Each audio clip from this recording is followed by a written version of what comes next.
tenehany nareo mamiditra ampiarabelona ho mamotiny vola ho feno ny fahasoavan'Andriamanitra ary dia andaina tsodrano ary isika mianakavy izay tonga eto masimbava miteny mba ho tanteraka amin'izy mivady ny tsodrano izay atolontsika ho azy mivady dia mba andaina tsodrano ambidindrary iambitosianja tiaka mafy mafazy ireo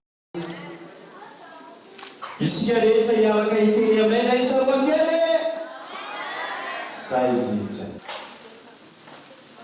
tiaka mafy mafazivady tokolasika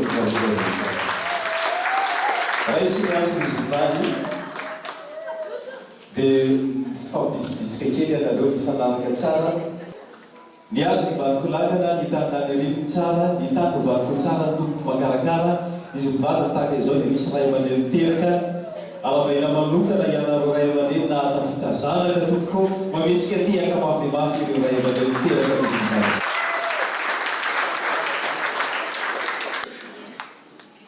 dia fitiny famary matsara fivanana eo ihany anareo ray aman-dreny fa mbola tsy mipetraka to ataontsika sarina be olotra mihinana koa mba ho fomba fiteny tsaratsara matevina dia ho fanatevenana izay tsodrano zay dia omeko ny ray aman-dreny fitenenana satria zao ny fotoana ahafahany manao an'izay tsodrano izay ihany koa no zao ihany koa isika mianakavy ny volanina eto dia omeko